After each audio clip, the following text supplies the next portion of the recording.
Looking for answers in Texas. How did over 100 people end up dead from catastrophic flooding?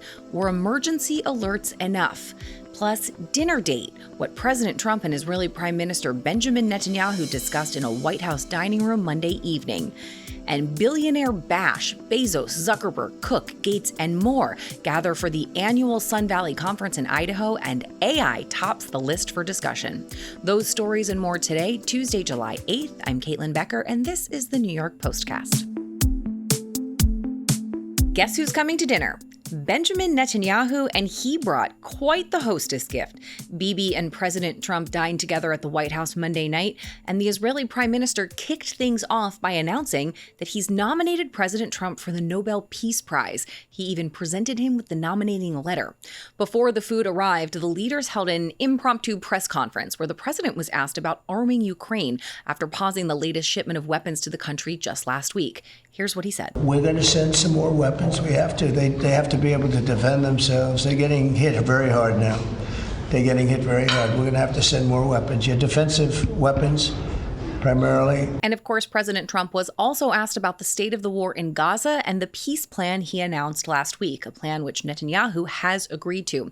Hamas has yet to sign on to the terms, but the president still sounded optimistic. And we've had great cooperation from surrounding Israel, surrounding countries, great cooperation from every single one of them. So something good will happen. The White House says Middle East envoy Steve Witkoff is headed to Qatar later this week to continue to push for a ceasefire deal between Israel and Hamas as the war rages on.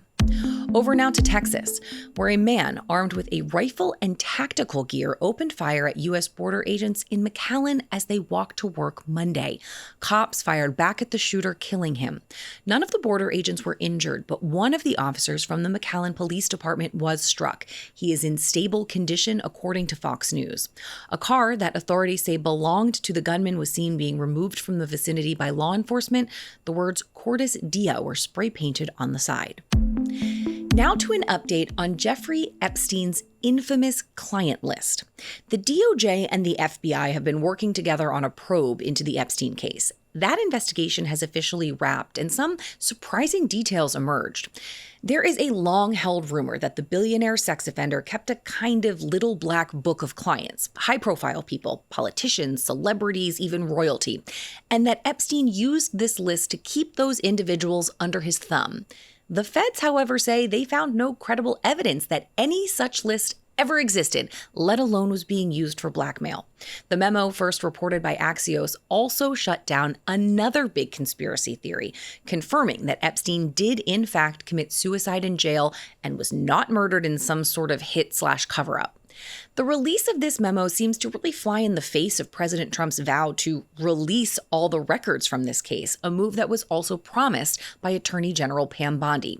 The government is essentially saying, case closed, sharing their findings but not releasing the trove of information that people were expecting. And critics are displeased at what they say feels like a bait and switch, particularly one prominent critic, Elon Musk.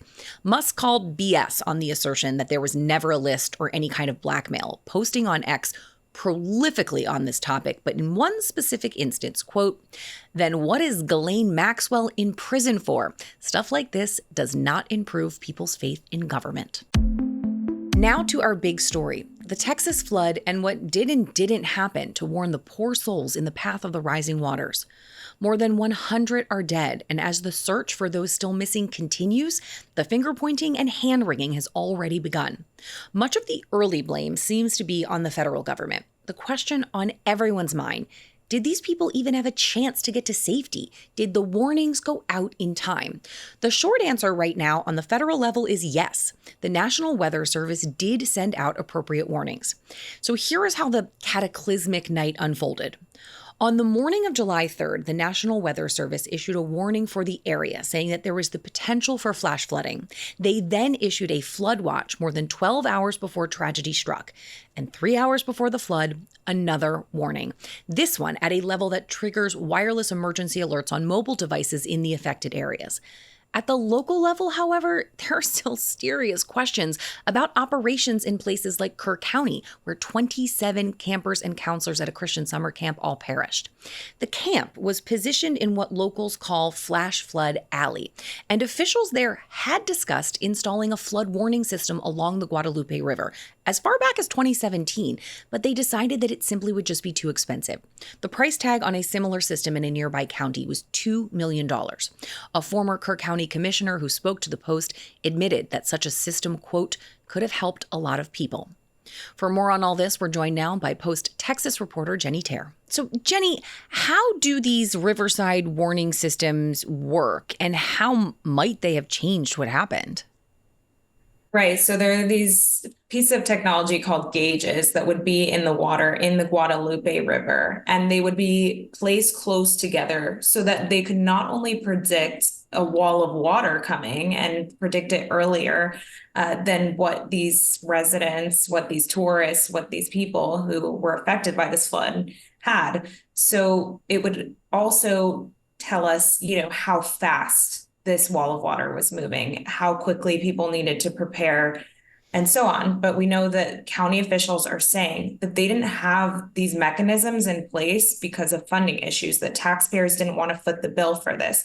So this is becoming a big blame game now about what could have been in place and why it wasn't in place. And, there's big questions about that.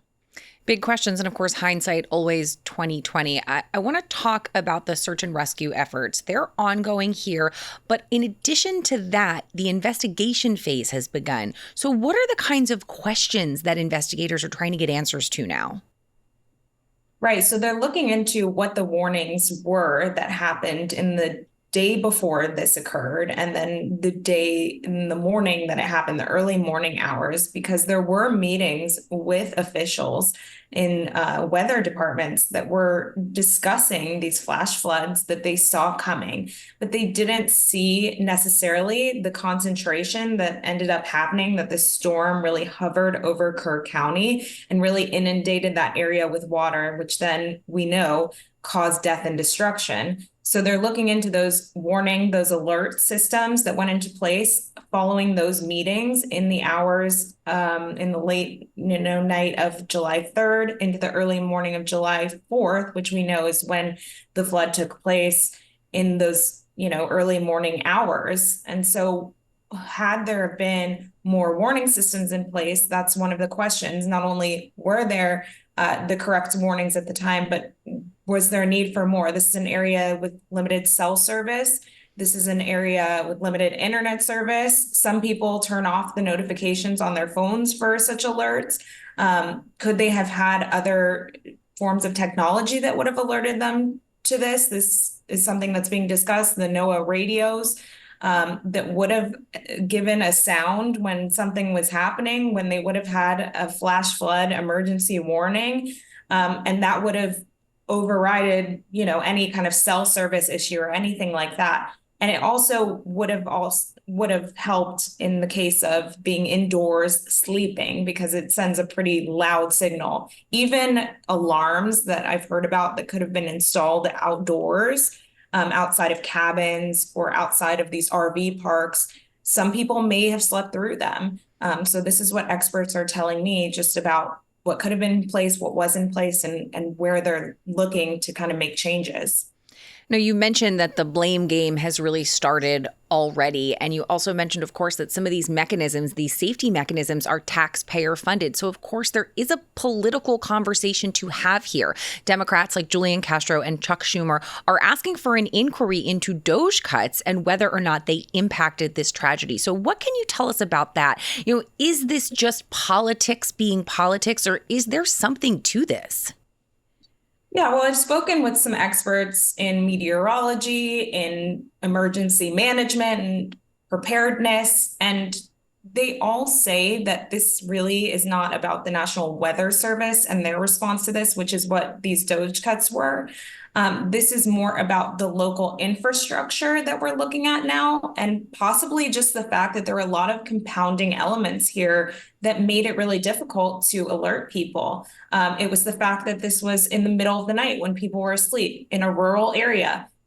this is an area in Texas that is very tourist heavy. People are coming in for the July 4th weekend. They're coming to use the river and have, adventurous outdoor activities going on. And so this is just something that you have all these compounding elements that made it the perfect storm, not only for this to come in, but also for people to not really know what to do, or maybe, not to receive these warnings. And so that really created the biggest problems here, according to the experts I've spoken to.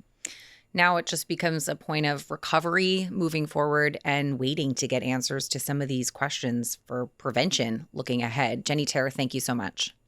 Thank you.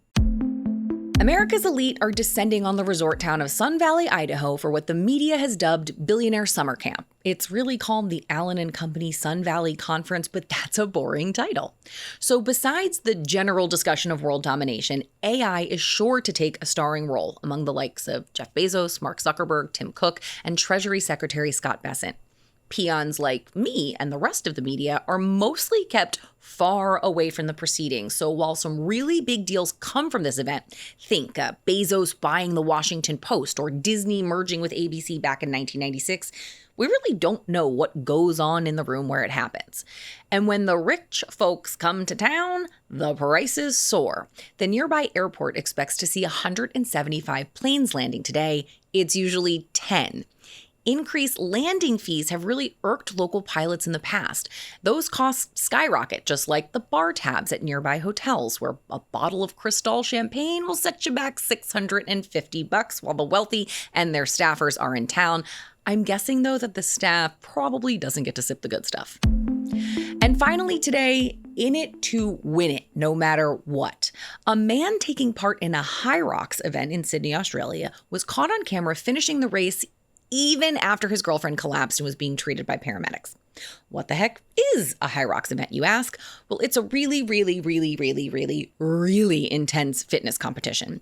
This particular one that went viral on TikTok was not a High Rocks in good time for one woman who ate it in the middle of the event. Now, she was competing with her boyfriend who tapped her leg and then asked a race judge if he needed her to finish the race. Well, he didn't, and so he did. The reactions here online were swift.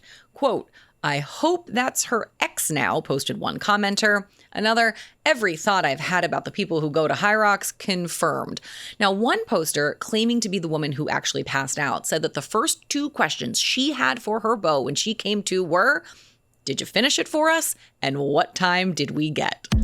I mean, that's a competitive couple right there. My muscles are sore just thinking about all that. And you know what's great after a workout? The New York Post, in print or online. And you know what's great during a workout? Listening to the New York Postcast. Like and subscribe wherever you get your podcasts and on YouTube. I can't think of a better way to get your cardio in than listening to us.